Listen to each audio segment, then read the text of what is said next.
Good evening, folks, and welcome back to the channel. As always, I thank you for watching. And what you're looking at right there is a little piece of scrap Meranti plywood. It's a 1/4 inch thick. Yep, 1/4 inch thick. And what I'm going to do is I'm going to go ahead and laminate a piece of fiberglass to that panel. This is going to be like a test panel here. I need to know how my marine epoxy is going to behave. Not all fiberglass resins are the same, and this marine epoxy, as I discovered a few months ago, it behaves differently. It has different characteristics from the Total Boat product that I was using when I started this project. So I'm just going to go ahead and do a little small test piece right here. I'm going to laminate that little piece of fiberglass to this, and I'm going to leave it vertical like this because primarily I'm doing this because I want to know how it's going to behave once I laminate the fiberglass cloth to the side of the boat right there, to that vertical surface. And I just want to make sure that I'm not going to come out in the morning and see a puddle of resin that's cured on that wax paper. I did put wax paper down right there. And I just want to make sure that there's not a cured puddle of resin right there. Also, I want to make sure that the fiberglass cloth doesn't sag and run down that panel. And of course, I'm going to be looking to make sure we don't have, the best way to describe it would be like runs in a paint job. I just want to make sure that we don't have any runs in it, or we have like a big puddle that's kind of pooled up right here at the bottom of the panel. Like I said, like a run in a paint job. So I'm going to get that done, and we'll come back and check on it in the morning. But that's what I'm up to right now. Like I said, I want to make sure that this marine epoxy doesn't surprise me any when I go to lay up that fiberglass on the sides right there. We don't need any surprises.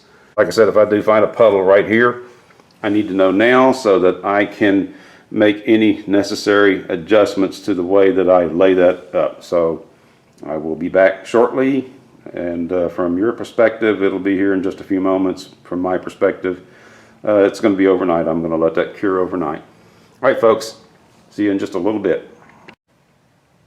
Well, okay, I said I would see you in the morning. It's not morning yet, but I just wanted to show you the progress here. I've got this piece wet down now, and I'm going to wait about 10 minutes or so for it to tack off. I think what happens a lot of times, people run into problems because they don't do this. They don't test this out on a little scrap piece first to see how everything's going to behave. And I think that's essential. You need to know how this stuff's going to react and how it's going to behave and what adjustments you may have to make, if any. Hopefully I won't have to make any adjustments to this, but I'm going to give this a few minutes to tack off, and then I'll go ahead and get that piece of fiberglass cloth laid on there and wet down.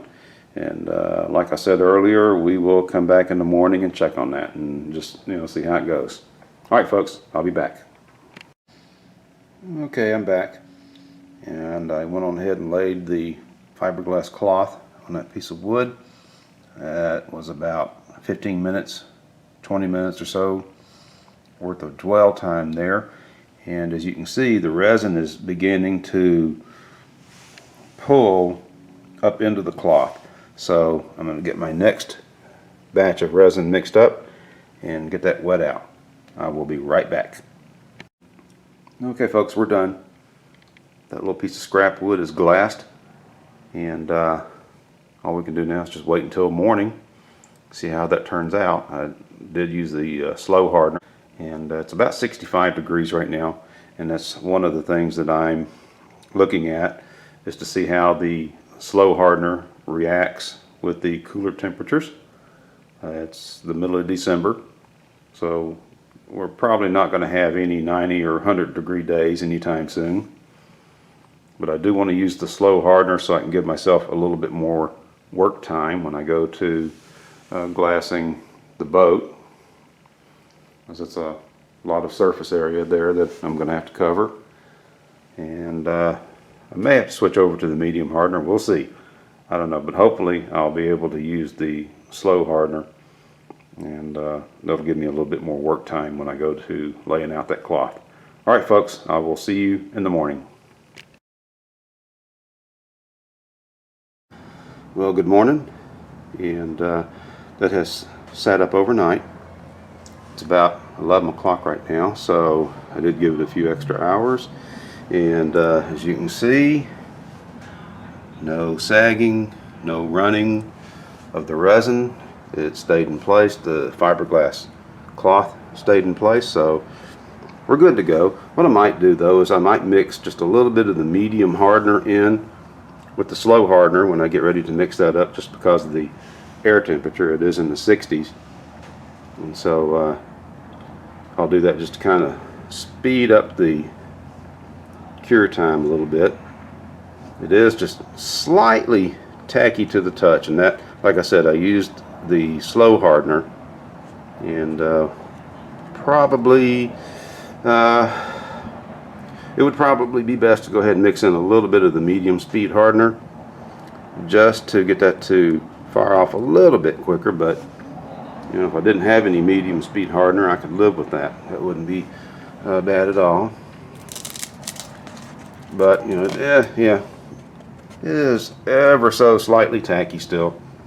And I bet if I give that, maybe another 5 or 6 hours, it'll probably fully cure. Now, we'll check on that tonight when I get home from work, about 12 hours from now. So that's all. I think we're set to go. I think we can use this product as is. I won't have to make any adjustments. The only thing, like I said, is I will probably mix in a little bit of the medium speed hardener. And with this brand of epoxy that I'm using, you can do that. You can mix the hardeners, and so that's probably what we'll have to do, unless it warms up, gets up into the 80s or something, which we do have a little bit of a warm up in the forecast for the Christmas weekend. But with it being Christmas this weekend, I don't know if I'm going to get to the boat or not. I'll just have to play that by ear. We'll see. I'm not going to plan anything. I'm just going to enjoy the time off work. Alright folks, I will see you in the next video. Thank you for watching. Okay folks, that didn't take very long, and I did not intend this to be a how-to video anyway. There are plenty of videos out there on YouTube that explain how to laminate fiberglass to plywood, and they take you through that step by step. All I was trying to do was familiarize myself with the particular brand of epoxy that I'm using, and wanted to see how it's going to behave with this fiberglass cloth. Prior to now, all I've done is just used it for making thickened epoxy, so I kind of needed to see how it was going to behave once I started using it to apply fiberglass. And since we just celebrated Christmas a few days ago, I figured what better time for devotional than now. And so I want to begin by reading to you from the Old Testament book of Ezekiel, Ezekiel chapter 34, verses 11 and 12. The Word of God says, "For thus says the Lord God, Behold, I myself will search for my sheep and will seek them out. As a shepherd seeks out his flock when he is among his sheep that have been scattered, so will I seek out my sheep, and I will rescue them from all places where they have been scattered on a day of clouds and thick darkness." And indeed, in John chapter 10 and verse 14, Jesus says of himself, "I am the good shepherd. I know my sheep, and my sheep know me, just as the Father knows me, and I know the Father." W.A. Criswell, who was the pastor of First Baptist Dallas for well over half a century, he used to refer to the Old Testament as the heraldic announcement of Christ, in that all throughout the Old Testament we are told that a Savior is coming, that Christ is coming. And just as he promised, Christ did come. He came to search for his lost sheep. He came to rescue those who are lost. That's what a good shepherd does. He rescues the sheep that have been separated from the flock and brings them back to safety. He protects them from predators, and in the same way, when we came to Christ, we were rescued from the power of darkness and from the condemnation that awaits those who reject Jesus Christ. Yes, now we will still face temptation. There's no denying that. And we might occasionally stray. But when your heart belongs to Christ, when you are truly a child of God, you will long to be reunited with your good shepherd.